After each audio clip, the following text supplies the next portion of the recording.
Yes, let us move forward and we are to complete this third thoughts. We were here last time that 10 pounds would meet the case most adequately. कि 10 pond है वो खूब है, ये समझे कि इस मामले के लिए, इस मसले को सुलझाने के लिए 10 पौंड जो है वो खूब ही पर्याप्त रकम है। 10 पौंड से ज़्यादा का जो इनाम देना है वो ठीक नहीं है। 10 पौंड का इनाम है वो खूब पर्याप्त रहेगा। Sleep still refusing to oblige me, क्या कह रहे हैं कि नींद अभी भी आ नहीं रही थी, नींद नहीं आ रही थी। रात को 3:30 बज गए, सोच विचार कर लिया, उसके उपरांत भी नींद नहीं आ रही थी। I took a book of short stories and read one. देखिए अब बच्चों आपके जैसा लगभग सबके साथ होता है। Took a book of short stories and read one. आदमी सोने के लिए पढ़ने का सहारा लेता है कि जब नींद नहीं आ रही होती है तो कोई किताब निकाल के, और बच्चों को तो खास तौर से जब सिलेबस की किताब को देखते ही नींद आने लग जाती है। नींद नहीं आ रही होती है, सिलेबस की किताब निकालेंगे, नींद आना शुरू हो जाता है। Then I closed my eyes again and again began to think about the dealer. देखो उनके और कोई जब खाली दिमाग शैतान का घर, तो कह रहे मैंने आंखें बंद की और वो वापस डीलर के बारे में सोचना शुरू कर दिया। Why?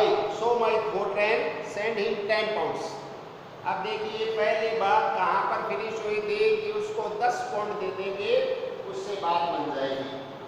पर अब क्या कह रहे हैं कि उसको 10 पाउंड क्यों दिए जाए, ऐसे दिमाग में विचार आने शुरू हो गए कि 10 पाउंड तो ठीक नहीं है।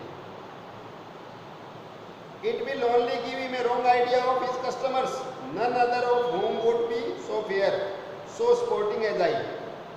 देखिए बात में दम भी है और अपने आप को एक जस्टिफाई करने का तरीका भी है कि भाई मैं ऐसा क्यों करूं, और इससे क्या होगा कि उसको अपने कस्टमर्स के बारे में गलत विचार आएंगे, गलत आइडियाज आएंगे।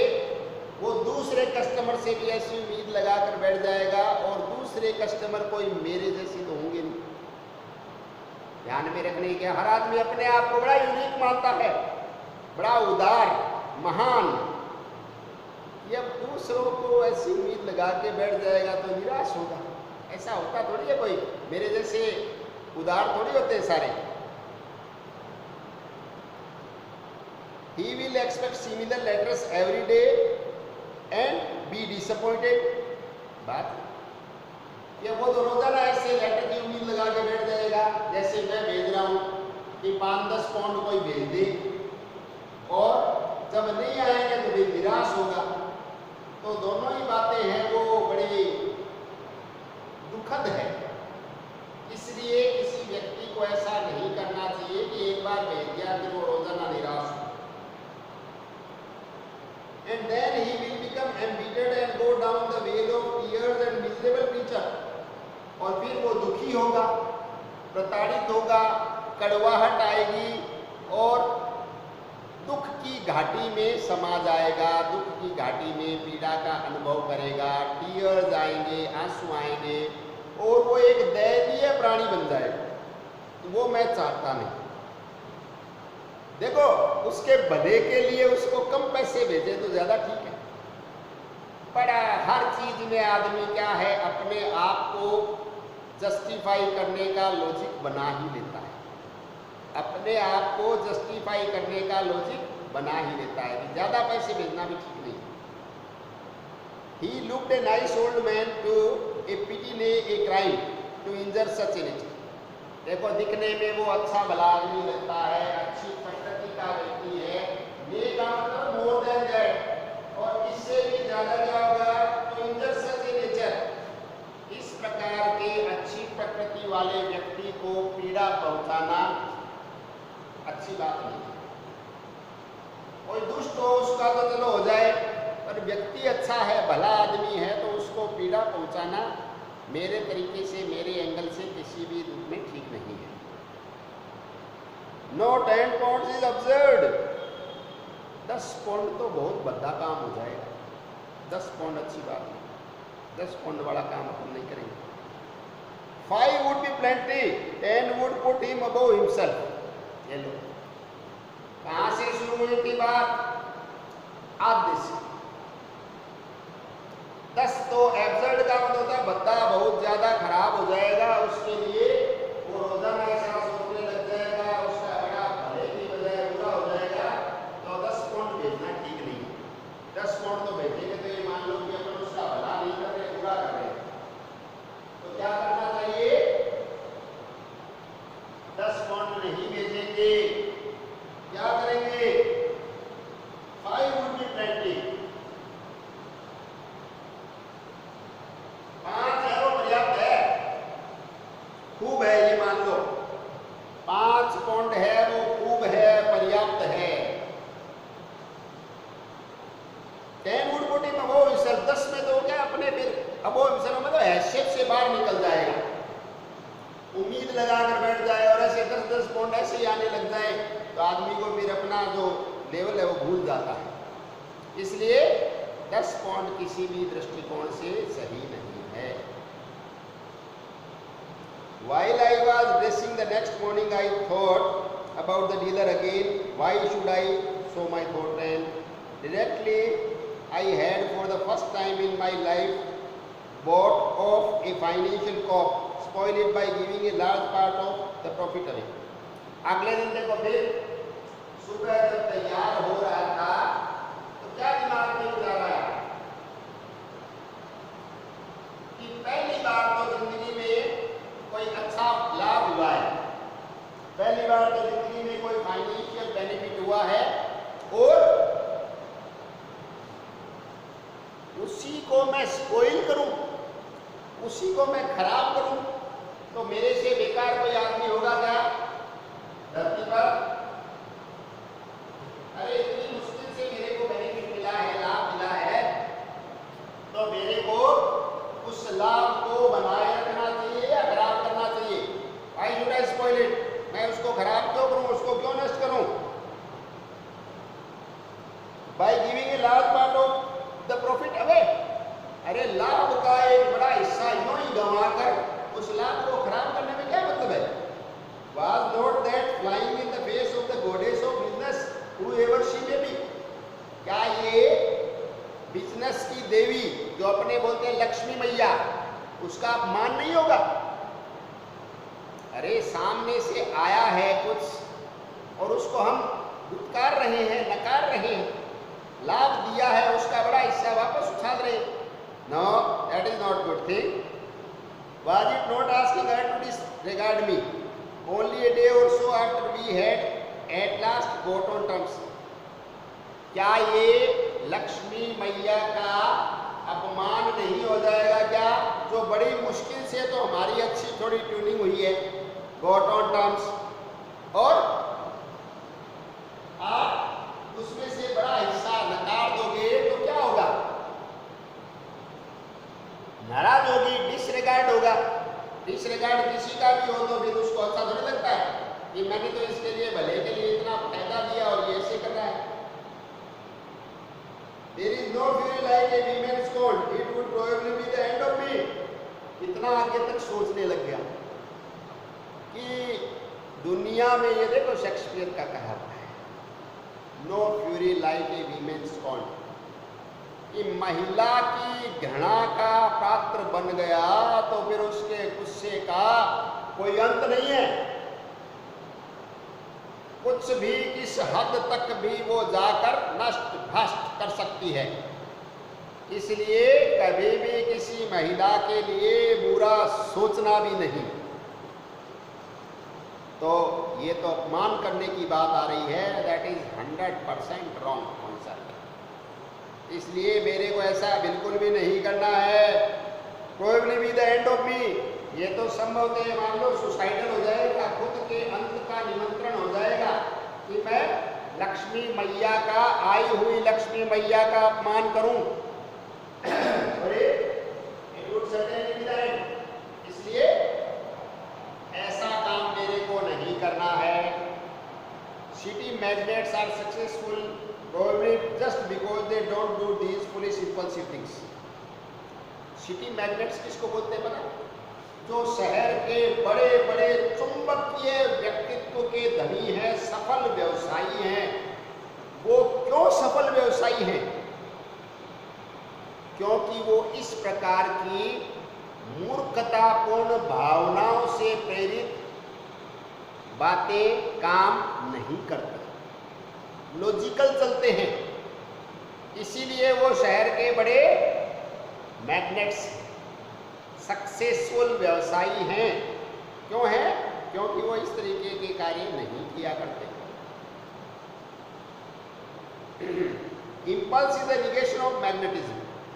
जो भावनाओं से प्रेरित होकर कार्य करना है, वो एक तरीके से मैग्नेटिज्म का, सक्सेस का, चुंबकीय जो शक्ति है सक्सेस की, उसको नकारना है।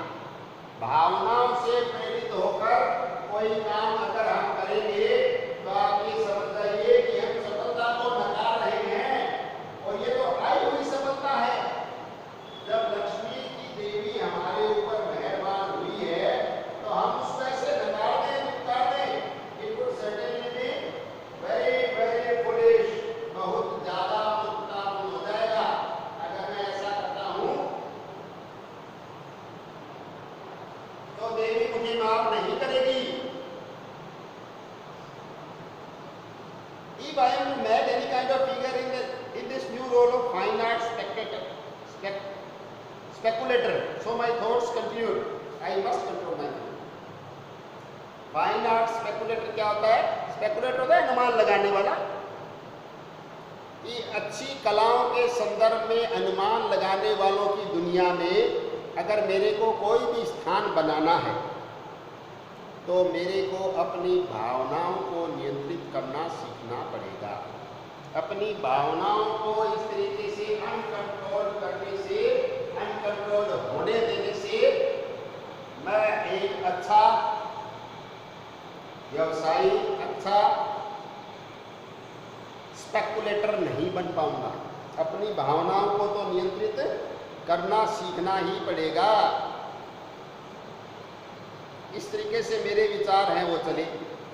No 5 point is object. देखो 5 पॉइंट के लिए भी क्या कह रहा है? भद्दा काम है, गलत काम। 5 पॉइंट इज ऑब्जेक्ट। 5 पॉइंट भी बहुत ज्यादा हो जाएंगे, इसलिए पुनर्विचार करना चाहिए। A dossier of 1 point will meet the case. ये बस एक छोटा सा $1, 1 पॉइंट, 1 पॉइंट भेज देंगे उसके साथ में, वो बस माफ देखो, ठीक है। इसको बोलते हैं टोकन। ये टोकन हो जाएगा और ऐसा लगेगा कि ठीक है चलो हमने भी भले का सोचा है, आपका भलाई चाह रहे हैं, कोई बुरा तो सोचा ही नहीं, तो ये अच्छा काम हो जाएगा। अदरवाइज ऐसा नहीं है कि अपने सोचते रह जाए और काम कुछ हो, ऐसा नहीं है। इसलिए अपने को तो क्या है कि बस भले का सोचना है तो भला काम करना है, बाकी और कोई ज़्यादा टेंशन नहीं पालनी है। 1 पॉइंट है वो सफिशिएंट है बस। It will be nothing to me और at any rate nothing serious but a gift of pain and manna from a clear sky to the reader without however doing him any harm. अब देखो इसको कैसे logically सिद्ध करने का प्रयास करना है। गिफ्ट ऑफ पेन एंड मना का मतलब क्या है? अनएक्सपेक्टेड।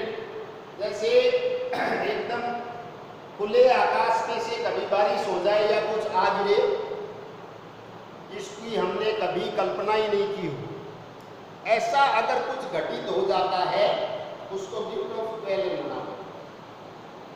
ठीक है। अरे 1 पाउंड भी आया तो नुकसान कहाँ है? और मेरे लिए भी ये कोई बड़ी बात नहीं है, उसको भी कोई नुकसान नहीं होगा और गिफ्ट का गिफ्ट हो जाएगा। इतना पर्याप्त है, बस इतना ही करेंगे और ज़्यादा नहीं करेंगे, ज़्यादा ठीक नहीं। डूइंग एनी हार्म, उसको भी कोई नुकसान नहीं, मेरे को भी कोई नुकसान नहीं। ए pond will be ample, accompanied by a brief note. Ample का मतलब पर्याप्त, एक पौंड है बस वो पर्याप्त रहेगा। उसके साथ अपने वो लिख देंगे, थैंक्स का लेटर लिख देंगे, उसके प्रति थोड़ा ऑब्लिगेशन जता देंगे, उसको एक धन्यवाद ज्ञापित कर देंगे, अच्छा भला दो शब्द लिख देंगे और एक उसके साथ पौंड दे देंगे कि ये भी आपके लिए, क्योंकि आपसे मैंने चीज ली थी और उसमें मेरे को मुनाफा हुआ, तो आपका मैं उस पर एक टोकन मनी के रूप में एक पौंड भेज रहा हूं, बस इतना। ज्यादा का है ना, ज्यादा नंबर दिखाओ, ठीक नहीं। अगले के भी नुकसान, अपने भी नुकसान, ऐसा काम क्यों करें? काम कैसा करें? विन विन, इसमें दोनों को विजय लगे, ऐसा काम करना चाहिए।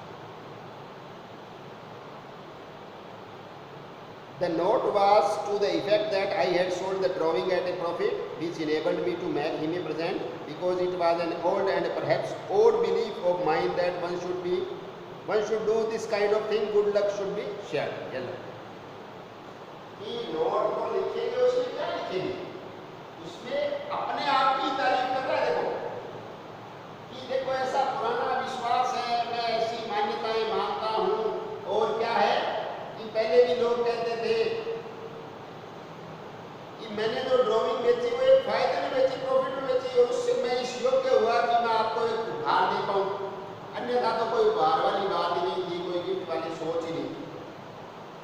अब ये पुराना और अजीबोगरीब पर विश्वास है मेरा कि व्यक्ति को इस प्रकार के अच्छे काम करते रहने चाहिए।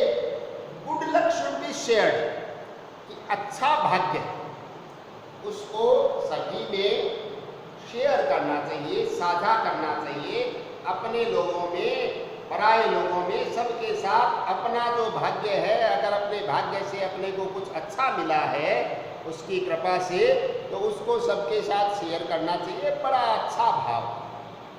भेज एक पौंड ही रहा है, ध्यान में रखना, बात बड़ी बड़ी है। भेज एक पौंड रहा है कि एक पौंड भेज देंगे तो लोग भाग्य से बात फायदा हुआ है तो good luck should be share. बड़ी अच्छी बात है कि अच्छे भाग्य को हमेशा शेयर करना चाहिए, उसको दूसरों के साथ हमें साझा करना चाहिए। I had the envelope in my pocket containing the note and the check when I reached the club for lunch, and that afternoon I played bridge so disastrously that I was glad I had not posted it. अब देखिए कहानी अपने climax के बिंदु पर पहुंच गई है। क्या करें कि एनवेलप ले लिया और वो चेक ले लिया एक पौंड, चला गया। कहाँ गया? क्लब में। अंग्रेज़ों के बेटा ज़्यादातर क्लब का एक लाइफ स्टाइल में शामिल होता है। सुबह शाम हर कभी वहाँ पे गेम है, गैम्बलिंग है, स्विमिंग है, ड्रिंकिंग है, ये चलता रहता है। तो वहाँ क्लब वगैरह में जाना एक नॉर्मल बात है।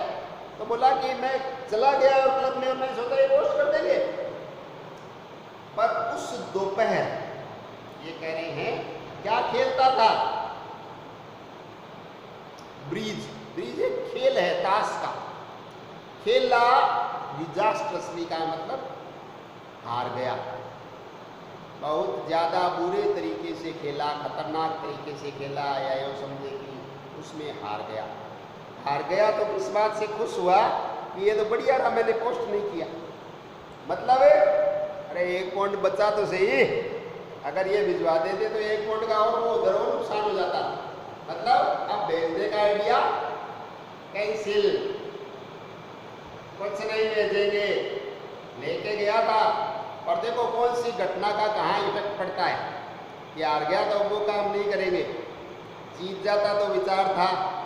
अब उसके हारने का उस डीलर को गिफ्ट भेजने से क्या संबंध है?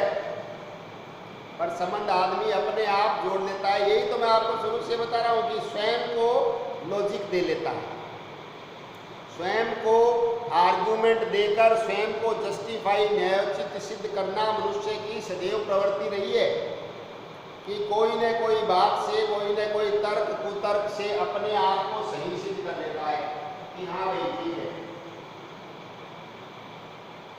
बढ़िया रहा कि मैंने इसको पोस्ट नहीं किया। अगर पोस्ट कर देता तो ये 1 पॉइंट का ये और नुकसान हो जाता। तो ये बढ़िया रहा कि मैंने इसको पोस्ट नहीं किया। After all so my thought ran. अब लास्ट पैराग्राफ मैंने किया कि वापस थॉट वैसे आई।